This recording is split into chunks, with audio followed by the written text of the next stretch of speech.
Welcome to the podcast, Jimmy Vetrano. Jimmy is a new dear friend, whether or not he likes it or not. He's based in Chicago. We had the pleasure of being able to meet him and his wife, Sarah, during an event that Meet Long Beach sponsored. We were able to see the Acura Long Beach Grand Prix from some incredible heights and views, and they treated us very well. Jimmy and I were just starting to get to know each other just from being invited to participate. And I was like, oh my gosh, I like this guy. I like his wife, Sarah. Tell me more. Jimmy really is a very interesting gentleman, and he is, from my perception, already a person that does. I want to read a little bit about his background, and then we're going to get into learning more about Jimmy. So, yes, you are a Fortune 500 marketing executive, but you changed that to become the owner of a full-scale digital and social media agency.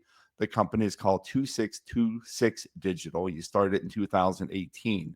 I love your approach, which we're going to get into, your kindness, your empathy, you're truly wanting to help people. But then what I thought was also really cool, okay, besides having your own digital and social media agency, you also own a restaurant. We're going to get into all of those things. Jimmy, welcome to the show. I'm happy to have you. Oh, thank you for having me. Yeah. And some people will be listening to this and other people will be viewing it. And in your background, you have some incredible memorabilia. Can you just share with our listeners what is behind you? Yeah, this is a small sampling of the collection, but yeah, I would say around the pandemic time, I just started collecting stuff here and there from different memories and have built up a little more than I probably should have, but some sports stuff in the back, Chicago sports with the Cubs World Series memorabilia and some Blackhawk stuff. And then along this wall, the portion of this are a lot of concerts and kind of festivals that I've attended, and that's just probably my favorite thing to do. So yeah, just good memories all around, I think. Yeah. Okay. What is your favorite sports memorabilia that you own? Ooh, interesting. It's not even like the most valuable or significant by any means, but this is just a Mike Tyson. It's a vintage, like old Everlast boxing glove. It's a Mike Tyson autographed one that I won at an auction, and I just love the way it looks. I think it's just so cool. It's a little hard to see this one over here, but when the NBA, I'm a big basketball fan. So when the NBA All-Star games in Chicago years ago, I was very lucky to just snag one of 20, I think, from a local artist. He did this commemorative poster. I literally just sent an email at the exact right time, printed it, I got a print and framed it. Yeah, so I think those are probably my favorites. And then you can see the others like Rolling Stones. I'm a big Pearl Jam fan up the top shelf there. There's a whole bunch of those from all the concerts I've been to. So yeah, good mementos. And how do they make you feel? Oh, I love it. I'm kind of like a little kid in like his room here, basically. But yeah, every time I look at them, I just enjoy the memories and the experiences, and I just always puts me in a good mood. And it's also probably a talking point. Yeah. Specifically, when we started talking earlier today, that was the first thing that I asked you. And I was waiting for you to ask me about my fake neon background, and you asked me nothing about it, Jimmy. So not real interested. I could do this. I could peek behind the scenes, and you can see my bookshelf.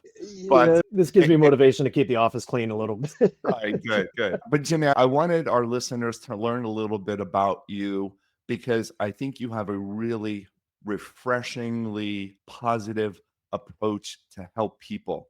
Yes, from a business lens, but also I can just tell you've already volunteered from your expertise, and we just got done with a lovely call. Bart, how can I help you? How can I help you grow your business? How can I give you advice? Let me think about this. Why don't you change this? Did you grow up that way? Were you always a good human being, Jimmy? Yeah, I would like to think so. Yeah, I think it's something that I would say started at a younger age, and then also just as I get older, more recently too, maybe in the last 6 or 7 years. And I think a lot of this has to do with going off on my own in the sense of I have the time and kind of freedom to be able to help people. In the sense of prior, when I was in the corporate world, I'll just say 9 to 5, but realistically, that was an 8 to 6 or even longer at times. It's difficult sometimes if someone were to ask for help with something, you're wiped out at the end of the day. Now I welcome those opportunities. If someone's, hey, can I pick your brain? Or I don't know how to do this. Can you help me? I absolutely love doing that. And now I have the freedom and more flexible scheduling in order to do. So yeah, rarely will I ever say no. It's sometimes to my detriment. But yeah, if there's an area where I can help someone just get in a better place than where they are now, be it professionally, be it personally, through mentorship, etc., few things make me happier than doing that. I love walking out of somewhere and leaving someone in a better place, hopefully, than when we first started. That Yeah. to me just really means the world. Did you grow up in Chicago? No, so I've actually lived all over the place. From both of my parents are from New York. Prior to having me, they moved to Miami. So I was actually born in Miami, moved around quite a little bit throughout Florida. I lived in South Carolina for a little bit, and then we moved up to Illinois. But Sarah and I have been in Chicago now for, geez, 16, 17 years. Okay. So Because to me, in a very good way, Jimmy, you and Sarah just to me feel like a great Chicago couple that like Terry and I, if we lived in Chicago, we would be going to dinner once a week. I mean, 100%. Yeah. just because that's the impression that you give me as a good individual. All Thank right, you. so I want to talk a little bit. I know there were some influencers that we had talked about when we were together in Long Beach, and you had mentioned some really positive things about your father and about his approach to business, and then your mother's approach to kindness. Before we get into your education and what career you selected to get to this point, can you tell us about what was how did they influence you? How did your parents and your family influence you growing up? Because I thought it was an incredible story. Thank you. Yeah, it's interesting. Both of them, and speaking of my parents, like both of them really brought, I would say, a lot of different perspectives to the table, both professionally and personally. My dad, for one, there's a lot of things I respect about him. One in particular is that, he came from very humble background, from Yonkers, New York. Really, his parents, my grandparents did. I think my grandfather dropped out of school in maybe eighth grade or freshman year and went to work. So my dad was the first one to go to college out of his family, and really just 100% self-made man, worked as really hard and worked his way up professionally too, from the bottom up to a CIO level for a very large global organization. Watching him, I would say, work very hard while also really supporting the family, always being there for us, which doesn't always go hand in hand kind of with that executive lifestyle. I think that really meant a lot. And then also in watching him do that with utmost integrity, honesty, really just business and personal ethics, which can often be missing from that equation as well. I think that is just really ingrained in my DNA. And then on the other side too, my mom's just an incredible person.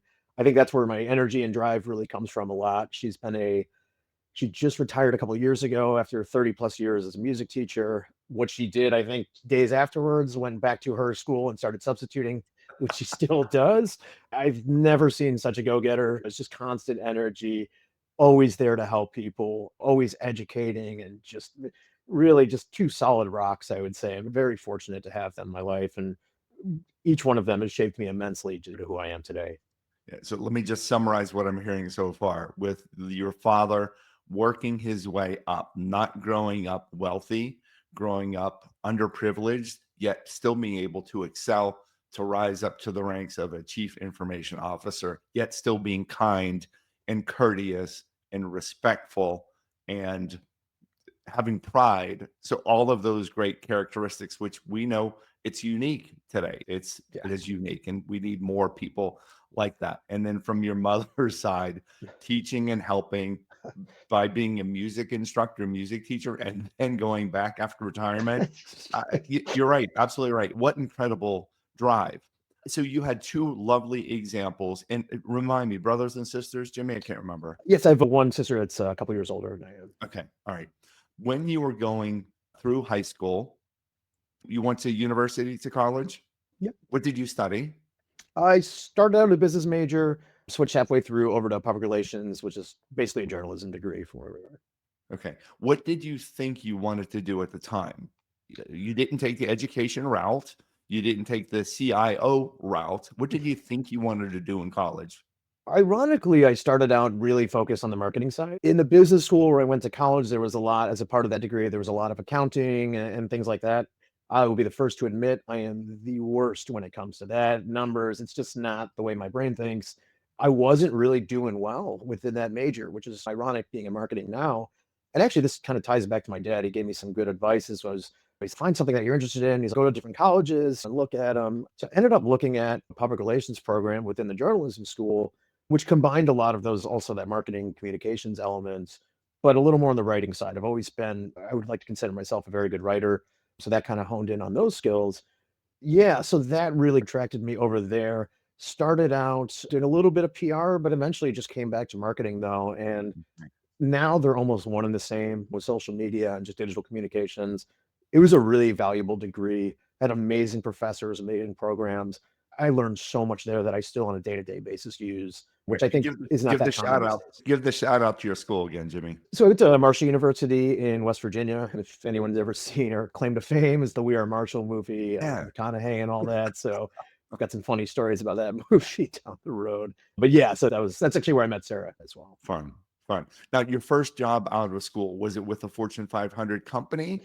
Did it take No. a while to get there? Quite the opposite. So I graduated in 2008, right when that recession hit. I knew what was going to happen. Come May, April, May, everyone's going to be getting out of school. There's not going to be any jobs. And sure enough, there wasn't. So I would actually 6 months or a couple months prior to that, at nighttime, I'd be in the library on campus applying to jobs in Chicago from West Virginia. And I would literally drive back up for interviews. So when I got out of college, I had some things lined up, but no real bites just yet. But about a month or so after I graduated, I got a call back from an interview that I didn't think it was going anywhere. Somehow got into a manager position with the Chicago Transit Authority for marketing for them. Really interesting. I really had no idea what I was doing. It was my first professional role out of college. Not sure how I got to the manager level either right out of that. But yeah, so very fortunate to be employed during that time. That was a time when a lot of people were struggling. There just weren't a lot of jobs. The economy was really tanking. So that was my first job. Yeah, in government organization, which has a lot of ups and downs, as I'm sure you can imagine. Yeah. But So lessons for our listeners. This is what I'm hearing because it's always we need to. I'm always sensitive to. Okay, great story. Yes, I appreciate you. I like you. But what are our listeners hearing? And I just want to summarize what we've heard. You were constantly applying for jobs because you knew what was going to happen. You were spending evenings applying for jobs in Chicago because you knew you wanted to be in Chicago. Is that where Sarah's from? so she's actually from West Virginia in the town Okay. that's called Huntington. Yeah, where Marshall is. So why Chicago? Why were you applying? Is that where you knew you both wanted to be?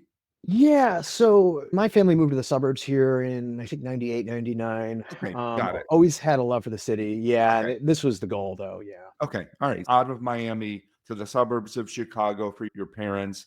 And so that's where you were applying for jobs. So also another thing that I'm hearing, it's this dedication to drive from West Virginia up to Chicago for a job interview. Did you happen to do that for that Chicago transit position? That Was one was part of the right. I applied during that time, and that one I believe it was right after I got out of college. I interviewed. Okay. All right. But well done. You were anticipating the future. You were putting forth the extra effort. You got the job. You did something great with it. And then I know you were with them for some period of time. And then you were with, was it more than one Fortune 500 company? We don't need to know the name of it unless you want to Oh share. yeah, no, I don't mind one bit. Very Yeah. impressive. Nice. Yeah, so I actually was in the nonprofit sector until I crossed over. So I was with the American Bar Association for a while, Feeding America, and then I went over to what is now the Kraft Heinz company. I would say that was the most notable role in my career. I ran all their social media, social customer care teams. It was right during the merger with Kraft and Heinz. So overseeing, I want to say about 120 or so different business units, which, yeah, and that was a very good springboard, I think, into what I'm doing today. And that was, yeah, an immensely valuable position. And listen to how humble you are. That's a massive job with a multi-billion-dollar company. Yeah, I ran all social marketing and media for Kraft Heinz. And my first question to you was, were you ever based in Pittsburgh? Because that's where I'm from originally. And I know you said no. But what an incredible job and incredible responsibilities. You did that for how many years? I think I was there about 2.5, 3 years. And I left for a very brief stint for a previous governor of Illinois for Mhm. dabbled in that world for about 6 months. And yeah, that was prior to What, going off my own. okay. What was your greatest learning when you were with Kraft Heinz leading 120 different people? Oh God, great question. I think there's a couple of things. One, and this can apply to anybody working in a corporation or small or even medium-sized organization, learning how to navigate the politics and kind of things like that are Mhm. sometimes, unfortunately, equally as important as the work that you're doing. So there is a balance between that and the cultural component. Especially there, we were just bought out by very cutthroat Brazilian venture capital firm. So it was a very cutthroat environment. So learning to navigate that and making sure you're keeping up your end while also taking care of the people too who are working for you, working with you. I had a team, I think of about 12 or 13 that I managed.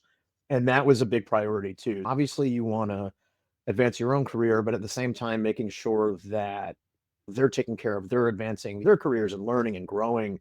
I think that was a really good lesson, is not just to focus on your own path, lifting up those around you in every way possible all contributes to, I would say, collective success there. No, I agree. And Jimmy, I know a lot of our listeners, some work for brilliant companies and some work for organizations in which things were phenomenal for many years. And then all of a sudden, new leadership comes in, a new culture kind of gets infused, a new purchase, a new owner, and things kind of change. Yeah. Is there any tip or advice that you could give? Because I know the people that I have talked to through the years, everyone is sometimes challenged with political environments, yet still needing to protect their team. Can you Yeah. give us one bit of advice for someone that is listening that feels like they need to protect their team, yet they're also trying to navigate the political waters? Yeah, it's a great question. I got a bunch of great questions, Jimmy. Yeah. Just wait. Yeah, the one thing to consider is that you can't look out for your team or protect your team if you're not there. So you do have to play the game a little bit in the sense of keeping your own position so that you can bridge that gap and kind of be that intermediary. One thing I will say though is that a lot of times people will get too involved with the politics or don't want to really put themselves out there or stand out because they're afraid of drawing too much attention to themselves out of fear of losing their job. Losing your job is really not the end of the world, although it seems like it at the time. So I think it is okay to stand out a bit, even if it is an environment sometimes where it doesn't necessarily breed that or foster that. You could play the game a little bit, but I've also found in not just at Kraft, but in other organizations too, when you are willing to step out a little bit, carve out your own path, maybe be a little more vocal with presenting ideas or just feedback, things like that.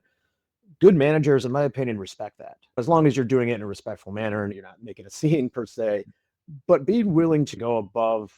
It's okay to make a little splash every now and then. I think that goes a long way. Don't always fly under the radar just to adhere to those standards and those kind of politics, because that's a really good way to stay stagnant. Yeah, make a splash once in a while. And I'm always looking for certain words during these conversations to be the title. And it might be something along of make a splash once in a while. I love that. Because it's good. Yeah. Jimmy Vetrano, owner of 2626 Digital. Make a splash once in a while. But I like do that. like that. In your splashes, Jimmy, that you were making, that might be the theme. I'm digging it already. The splashes that you were making were protecting your team and still holding and aligning with your values.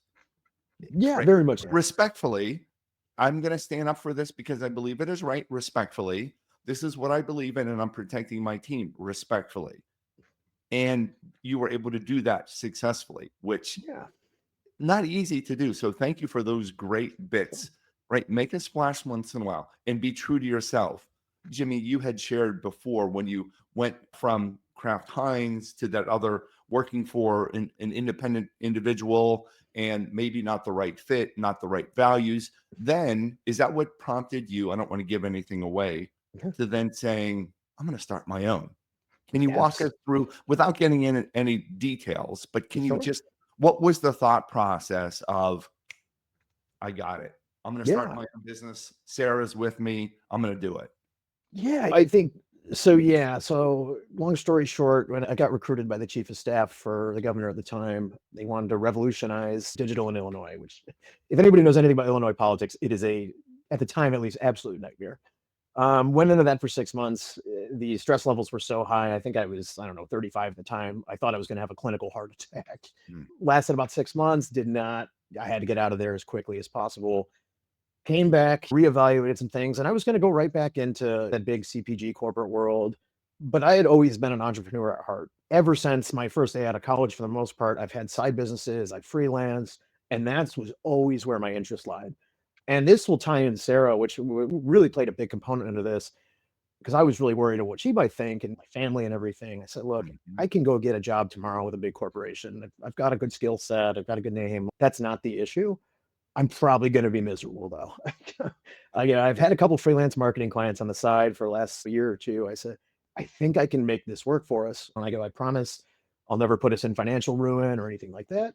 And she literally, I remember we were sitting in our kitchen in our place. She goes, go for it. She's like, I know you will. The next day, I think I signed 3 clients somewhere out in California or so on, and I just never looked back. But I think, like, to your question, though, yes, there were some positions that kinda drove me to make that leap, but, like I said, I was always had that entrepreneurial spirit that doesn't always shine forward into a corporate setting, and I got tired of having that muted, so to speak, and it was time to let that out and just unleash it and see what could happen, and Yeah. that was 7 years ago now. You made a splash. You made a Yeah, splash there on you your go. own. In your own puddle, you were making a splash. Yeah. Jimmy, you got jobs, like you said, almost the next day. Why you? What makes you so good to hire? And this is initially about you, and then we're going to get to 2626 Digital, and we're going to get to your restaurant. But why you, Jimmy? What makes you so great at what you do? Why would I hire you? That's a great question. I think I've always had an approach to see opportunities that other people maybe don't realize what's going on, and this translates to business, life, anything. That can sometimes be like an opportunity in the market for a company to go in a certain direction, or I come into your company, I get to know you a little bit, I get to know your staff, your team. I can like that person, I can see potential or opportunities within a person or with a department that oftentimes go unnoticed and a lot of people don't see. I think that's been a really big key to the success. And also I have a very in-depth technical background, which I intentionally honed over the years from web design, video production, graphics, etc. I can come into a situation or a company and really work with almost anybody and speak their language, so to speak. That has really created a lot of different opportunities. So I think there's that from the technical side, and then also a very empathetic individual. I can understand, especially when I'm dealing with a business owner as one myself. I know their pains. I know what makes them happy and what keeps them up at night. So being able to connect on that level, both from a tactical perspective and just a personal perspective, I think goes a long way versus just hiring like a traditional agency. Fantastic. Jimmy, I share this expression: notice, anticipate, and over deliver. Oh, I love it. It's not it's and that's not easy for people to do. And I have a quick little story, but I want to just dive into what I just noticed about you. The ability to notice people, to understand who they are, get to know your team as you just shared. Yeah. A lot of people can't do that. So you're able to balance this empathetic noticing, observing, and then you're able to over deliver because you also have the technical skills. You're like this double-sided sword, this secret weapon that can do both things. And you're doing it, Jimmy, thanks to the influence of your mom and dad and Sarah. You're doing it in a very real, authentic way that you are not going to rip anyone off. You want to continue to help them. You want to build relationships because you're a good human being. And that is just really cool. Thank So you. thank you for sharing those things. Like, we're getting to the essence of who you are, Jimmy, which I think is brilliant. I want to. I need to share this story with you and our listeners. Just yesterday, we were flying back from Dallas. We had presented to a hospitality company. We were discussing storytelling, and it was just really fun. And there's a component that we talk about this: notice, anticipate, and over deliver. Right? Notice, anticipate, over deliver. NAO, I guess we could say. And as I'm teaching this all day and sharing, and whether it's a keynote or sales training, it really becomes it's who I am. That's why I'm Yeah. sharing this thought. So we are in a club lounge, United Club Lounge, and I'm just observing people naturally like I do. Yes, we have a snack and we have 40 minutes to wait before we're boarding our flight. And I noticed this gentleman, and I want to get it right because I'm going to share with him this story because I told him I'm going to write a story about him. It is, let me think, I'm going to get it here. It's, I think, Layan. I'm going to get it here before we get done here. I'm going to tell you right now. Jalen, Jaylon. He even got a picture taken with him. This is what I noticed. And I'm not saying this to give myself credit, but I'm sharing this because you gave me the idea to share this story. And I think other listeners can also do the same. The gentleman was responsible for taking the trays full of food, dirty dishes, back to the dishwasher. That was his job. Dirty trays in a big bin, back to the dishwasher. Dirty trays, back in the bin. And people, when they travel, they sometimes overindulge and they'll get 3 different drinks and 14 Yeah. different plates. There's a lot of plates, but I saw this guy, and every time he picked up this bin full of dirty plates, he was just happy. Literally, he was like dancing and swaying. And I just thought, this person, I noticed, this person needs to be recognized. Yeah. He needs to be recognized. So I got a clean, empty cup and I put $7 in there. I had plenty of extra little ones. I put $7 in there because $1 wouldn't have been enough. $2 wouldn't have been enough. I wanted to give him a little wow. I put it in a cup in the bin next to these other dirty things. And I waited and I watched to see him come out. And when he came out and he saw that and he looked at that and I gave him the wave, "Hey, I love that's that. for you." He was almost tearful because it meant so much to him. Yeah. And I told him, "I've been watching you in a very professional way. You are over delivering for everyone. You're happy. You're looking people in the eye. You're greeting them. You're making your coworkers happy." Because he was over delivering for other people. He was giving to other people. He was a bus person, Yeah. yet he was happy and he was over delivering. And then when I talked to his manager, Miss Carey, she said, "He's always like that." And then when I talked to the bartender at the club, she said, "Anytime I'm unhappy, I have to go back and see Jalen I because he love it. makes me happy. Jalen, God. because he makes me happy." And so it's not that hard to do. And Jimmy, what you just shared, you notice what people need, you observe, you anticipate, and then you are over delivering because you're the technical person, you're the human being, you're the empathetic person.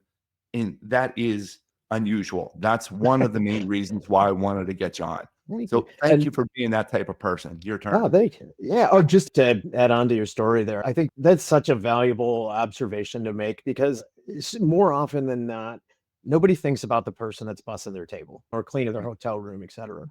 But someone's really putting effort into that. And there's nothing worse than when you're working hard, be it corporate, be it working in a restaurant, whatever that may be, and nobody acknowledges you. And not to say that you need a trophy or anything like that. When you're really grinding it out, you're working hard day to day. In those types of roles, you don't often get some recognition.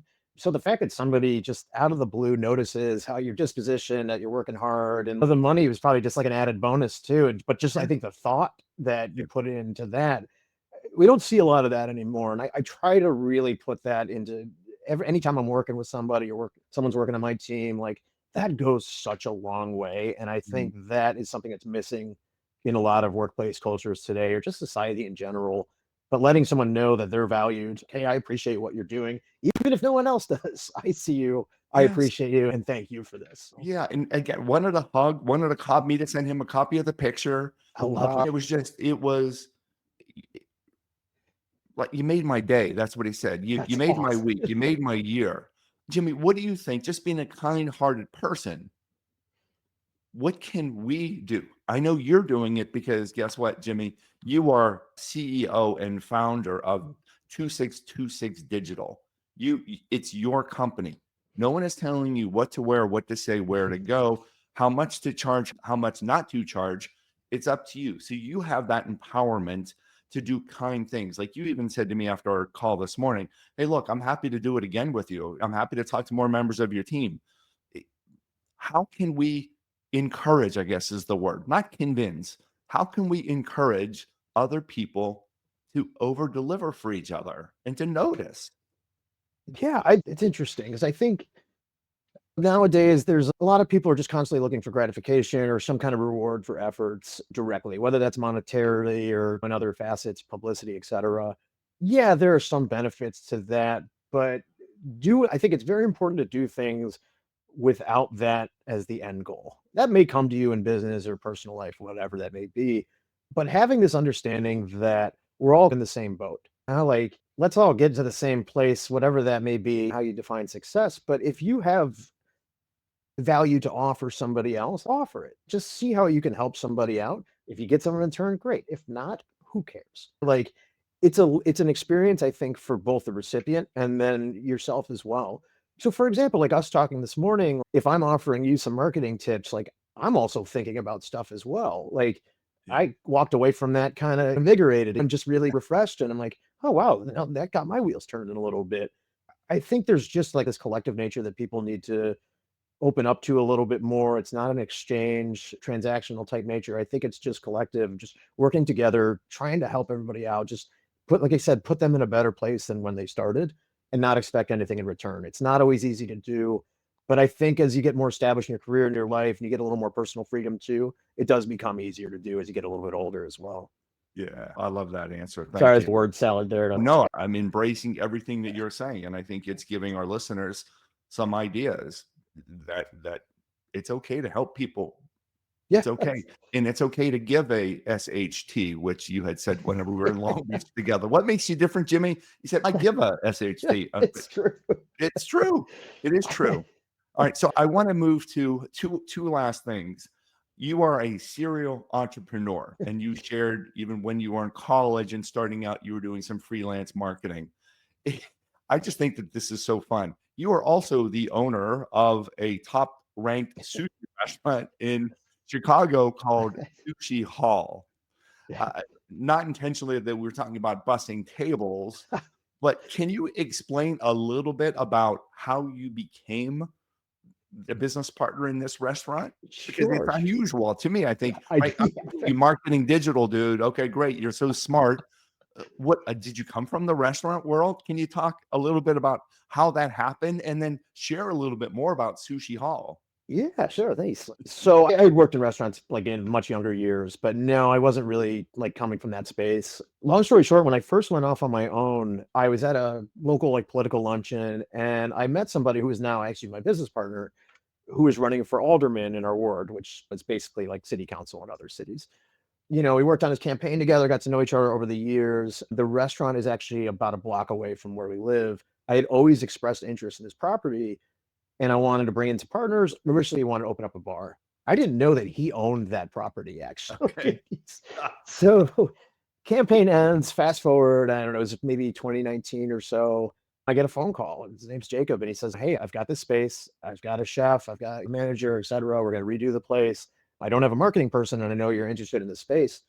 I was like, "Yeah, I'm in." It could not have. I'm like, "Yeah, let's do it." So that was, yeah, 2019. It took us like a year and a half. We had to gut the whole place down to the studs. It was during the pandemic too, which presents a lot of challenges with getting workers and stuff like that. But yeah, we opened up. We're coming up on our third year anniversary now.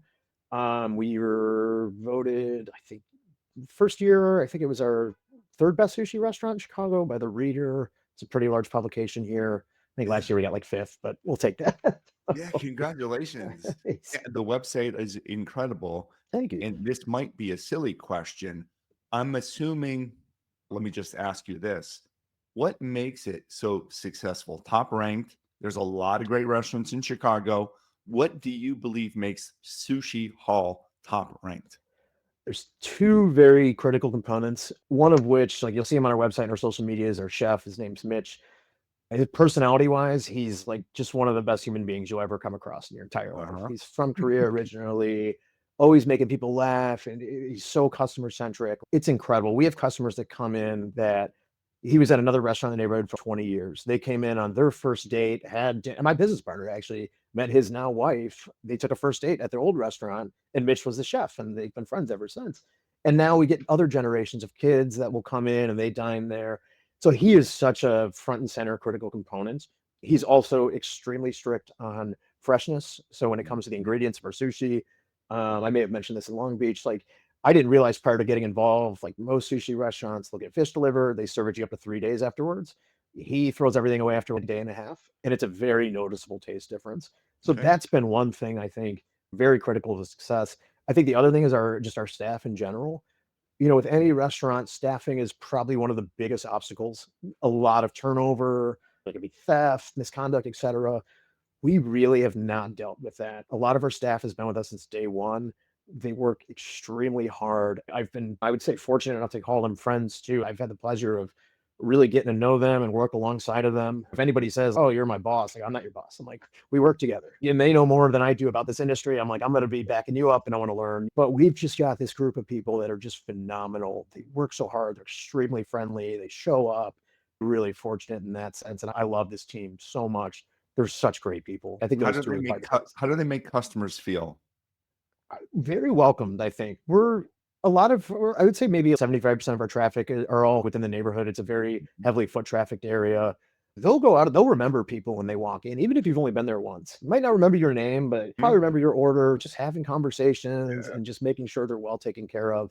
We try to do our best to also like accommodate different dietary restrictions or just preferences and things like that. So we will go out of the way to, Yeah. just, Jimmy, yeah. what's so cool about your answer, and this is what I am also learning every single day, and I'm helping to share what I learned with other people.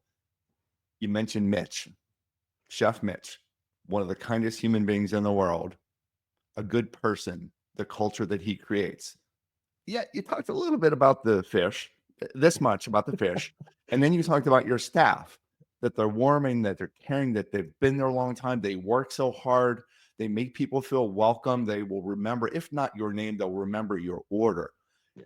We're not talking about the rice. We're not talking about the sushi. You're not really talking about you're talking about the experience, Yeah. which is exactly what it is. This exercise that I just did earlier this week, we went through objections that hotel companies, this individual properties might receive. And we categorize them. Is it cost? Is it location? Is it budget? Is it availability? Why are people not why are they choosing not to use you but going to the competition? Mm, The number one and this was organic that we came up with. It was this emotional hesitation, yeah. meaning I don't know you. I don't know you yet. I know them a little bit better. Relationships. That's It's it. comfort, it's Comfort. Yes. How you it, feel. when you mentioned the emotional kind of hesitation there, we do, I'd say 80% of the agency business is a lot of advertising. And I've studied psychology extensively as it pertains to advertising. And emotional decision making are 99.8% of our decisions on a day-to-day basis are based on emotions. And that's because the part of our brain that actually employs critical thinking, it's much more difficult. So it's easier for us to act on emotions. So anytime we're marketing, be it through an agency, through a restaurant, like I'm going to appeal to those emotions versus those kind of hard facts of like cost sometimes or things along those lines. Yeah. What's going to make people tick? What's going to make people take action? Like it's always emotional based, whether Yeah. that's happiness, fear, etc. So having an understanding of those is a really amazing way to escalate your business or just success in general. Yeah. And I'm assuming that you tap into that, right? Being a digital and marketing specialist when promoting Sushi Hall. Yes, very Okay. much. So Yeah. we're all going to have to make sure that we follow you. Is it TikTok as well as Instagram, Sushi Hall? Yeah, I think we're Sushi Hall Shy, CHI on TikTok, and then Sushi Hall Okay. Chicago on Instagram. All right. Instagram's kind of our main channel. Okay. And I'll make sure that we put it in the show notes. Last question. And here's the thing also, what I love about the podcast. This is, gosh, it's probably going to be episode 181 or so. So we've been doing it for years, consistently within the top 2 to 5% in the world Jeez. globally. And Wow. we'll take credit because we get great guests on. Yes, there's millions of podcasts that fail after one or two episodes, but we get great guests on and we do it consistently and people like it. I think you have What I something to do with it also, too. thank you. But what I also really enjoy, people are getting to know you, Jimmy Vetrano. Oh, Okay. Now that they know you, they have an emotional connection to this good guy, lives in Chicago, married to Sarah, phenomenal person, great upbringing, raised in Miami, great influencers with mom and dad, all of these things. Now they like you, they feel connected to you. Now they're going to go, if they're going to Chicago, they're going to go to Sushi Hall. And then if they have media and digital marketing needs, they're going to go to 2626 digital. And we've not really even talked about that. So I would like for the last 3 minutes or so to talk about what are the services that you offer. And then most importantly, how can our listeners, we have listeners that are executive directors, CEOs, entrepreneurs, event planners, a wide variety of listeners. How can we help you based on what you need? And tell us a little bit more about 2626 digital. sure. Yeah. Thank you. Yeah, it's interesting. I started this out just as a one man shop, doing a lot of one off consulting. I had no intention whatsoever of building an agency, but a lot of the clients we were consulting with would come back and, okay, can you just implement everything that you just suggested? All right, fine. So that morphed into this kind of full scale agency that we have now. We work across every different industry you can possibly imagine. So we have trade associations, we have consumer packaged goods. We've worked on movies out in LA, like you name it. We've worked in every different vertical. But I would say the biggest things where we really help people are that raising, I would say, kind of advancing business online, but we really try to tie that into meaningful results. By Mhm. that, it's not just an abstract term. And I took this away when I built this up from my days at Kraft, where we employed literally every marketing agency you could possibly imagine on the planet. My job was to evaluate a lot of them and get rid of some of them that were not holding up their end of the deal.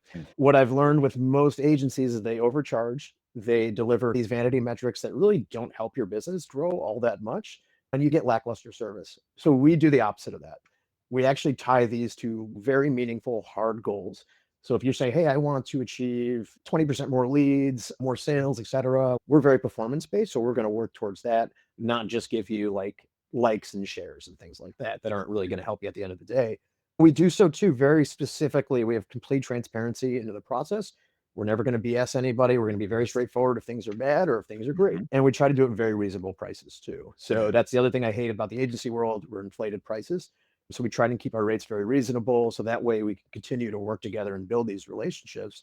But yeah, I would say in terms of how we can help people though, paid advertising is a really big one. So if you are someone that's into like lead gen, e-commerce, things along those lines, that's really like our bread and butter right there. So paid social, paid search. And then we do a lot of design work as well with full scale creative production.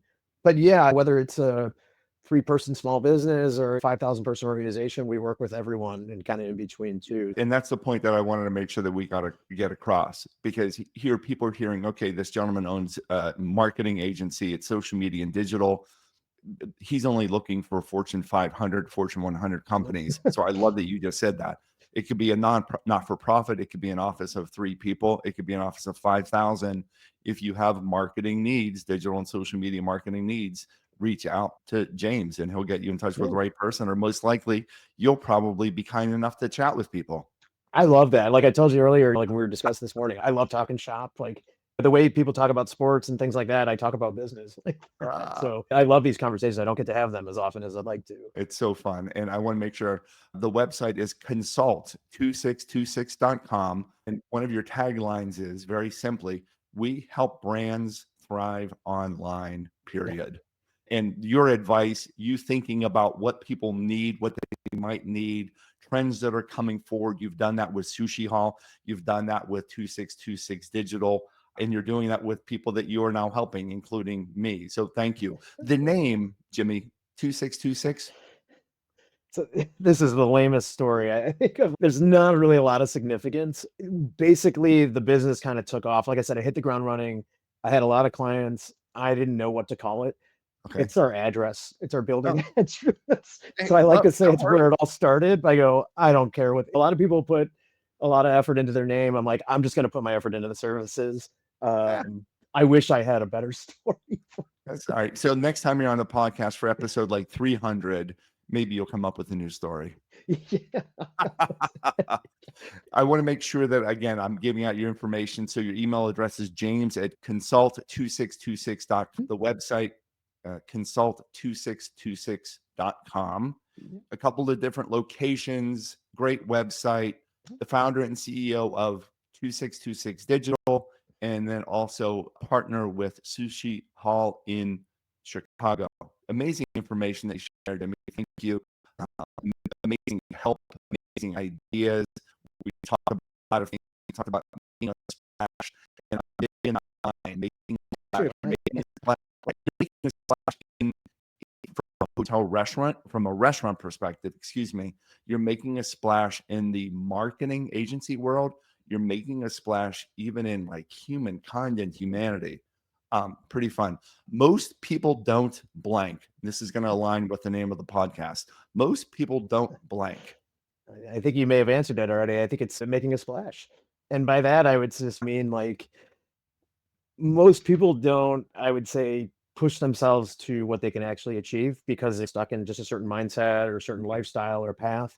A lot of people have immense potential, but they just don't get to show it because it does take a leap. It does take some guts to do it sometimes. I think most people don't really explore that and maximize what they can do. So yeah, I think step out of the box doesn't always have to be a 9 to 5. There's so much that a lot of people have to offer. They just don't get the opportunities. So, yeah, I would say most people maybe don't take advantage of those, but they should. fun. Yeah, most people don't make a splash. Yeah. Jimmy I'm Vetrano, loving that. he does, right? There's a presentation for you on stage. There's a combined presentation, me and you on stage, talking about making a splash. There is a book, Jimmy, for you That's true. called Making a Splash. Jimmy, but approach to marketing and restaurateur. I'm loving this. Something. It's gonna get the approval from Sarah, and I'll help you. How's that? Awesome. Hey, thank you so much for your friendship, for your advice, and for sharing your story on this podcast. Brilliant. Absolutely Thank you. brilliant. I appreciate it, because I had a blast. For those of you that might be new to the podcast, my name is Bart Berkey. I am the founder of Most People Don't. It's a company that is designed to help people get better, to help people to be inspired to do more, to achieve more based on taking action. During my 16 years with Ritz-Carlton and 30 years plus in hospitality, I gained a unique perspective on how the element of service can inspire intentional, above and beyond actions. Not only do we have a podcast, I travel around the globe with keynote messages in addition to sales and service training. If you are a group or organization that is in need of some motivation or an inspirational message, please reach out to us through our website, which is mostpeopledon't.com. Most importantly, thank you for doing what most people don't.